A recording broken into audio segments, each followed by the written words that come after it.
বন্ধুরা, মালবিকা ব্লগ চ্যানেলে আপনাদের সবাইকে স্বাগতম। আজ আমি বানিয়ে দেখাবো গ্লুকন-ডি। আর এখন যা গরম পড়ে গেছে, সেই গরমে তো সবারই নাজেহাল অবস্থা। এই সময় যদি বাড়িতে এক গ্লাস জলে 1 চামচ গ্লুকন-ডি গুলে খায়, তাহলে তো শরীরটা অনেকটাই ঠান্ডা হয়। তাছাড়া কম বেশি সবারই বাড়িতেই গ্লুকন-ডি থাকে, কিন্তু বাজার থেকে চড়া দামে না কিনে আপনারা অল্প খরচেই কীভাবে ঘরে বানিয়ে নিতে পারবেন, আজ সেই ভিডিওটাই আপনাদের মধ্যে শেয়ার করব। আর এই ভিডিওটি যদি আপনাদের একটুকু হলেও ভালো লাগে, তাহলে আশা করছি একটু হলেও ভালো লাগবে, উপকারে লাগবে। তাহলে আর এটি অনেক দিন ধরে আপনারা সংরক্ষণও করে রাখতে পারবেন বানিয়ে। তাহলে বন্ধুরা, আমার চ্যানেলে যারা নতুন আছেন তারা সাবস্ক্রাইব করে দেবেন। তাহলে দেখে নেওয়া যাক এই গ্লুকন-ডিটি বানাতে কি লাগবে। বানাতে লাগবে মিছরি লাগবে। আপনারা চিনিও দিতে পারেন, চিনি দিয়েও বানাতে পারেন, কিন্তু আমার মতে বলে মিছরি দিয়ে বানানোটাই ভালো হবে। মিছরি লাগবে, অল্প মিছরি আমি নিয়েছি 250। আপনারা যে যেমন খাবেন বাড়িয়ে কমিয়ে নিতে পারেন। আমার অল্প মিছরি নিয়েছি, আমি 250 মিছরি নিয়েছি, আর দুটো পাতি লেবু নিয়েছি। এবারে এই মিছরিগুলোকে অল্প করে গুঁড়ো করে নেব, মিক্সিতে দিয়ে গুঁড়ো করে নেব। দেখুন বন্ধুরা, আমি মিক্সির কাছকে চলে এসেছি। আমি মিক্সিতে এগুলোকে দিয়ে গুঁড়ো করে নেব।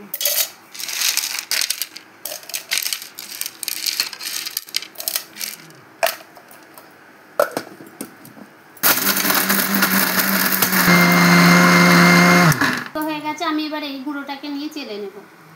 দেখুন বন্ধুরা, আমার এই মিক্সিতে এটা গুঁড়ো হয়ে গেছে। এবার আমি এটাকে চালনির মধ্যে দিয়ে চেলে নেব।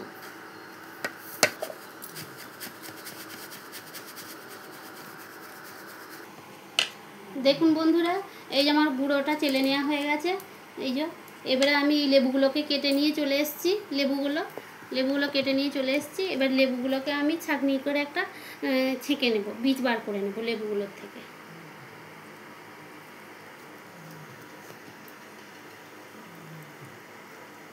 করে রাখতে পারবেন।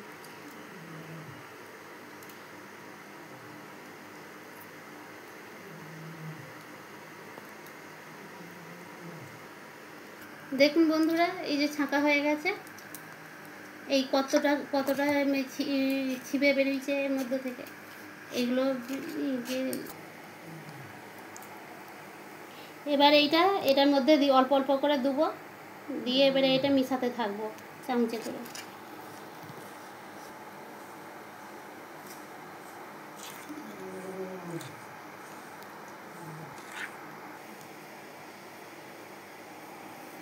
দেখুন বন্ধুরা, এই যে আমার মিশানো প্রায় হয়ে এসছে।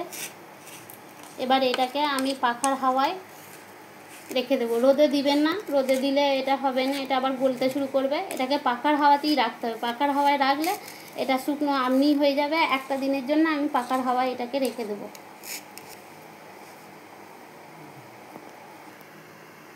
হ্যালো বন্ধুরা, এই যে দেখুন, এই যে আমার মিশানো হয়ে গেছে। এবার আমি এটাকে পাখার হাওয়ায় রেখে দেবো একদিনের জন্য। সারা রাতে পাখার হাওয়ায় রেখে দেবো এটা শুকনো হওয়ার জন্য।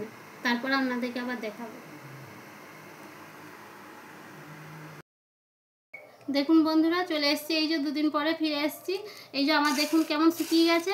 এরকম শুকনো হতে হবে, টেক্সচারটা এরকম হতে হবে। এরকম শুকিয়ে নিয়ে এবারে আমি মিক্সির জারের মধ্যে এটাকে দিয়ে আবার একবার গুঁড়ো করে নেব।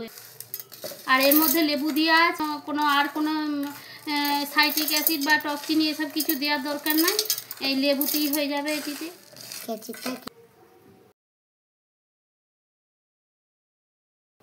বন্ধুরা, এই যে আমার মিক্সির জারের মধ্যে কুড়োনো হয়ে গেছে। এবার এটিকে স্বাদ আনার জন্য একটু সামান্য অল্প বিট লবণ দেবো। এটা ভালো স্বাদ আসবে বিট লবণ দিলে। এবার আমি এটাকে মিক্সিতে দিয়ে গুঁড়িয়ে নেব। গুঁড়ো করা হয়ে গেছে। এবার আমি এটাকে তৈরি হয়ে গেল। এটা আমার ঘরে তৈরি হোমমেড গ্লুকন-ডি। এরকমভাবে আপনারাও বানিয়ে দেখবেন, খুব সুন্দর হবে অল্প খরচে। এবার আমি এটা গ্লাসের জলে গুলবো। আমার ছেলে বসে আছে খাওয়ার জন্য, ওকে খাওয়াবো।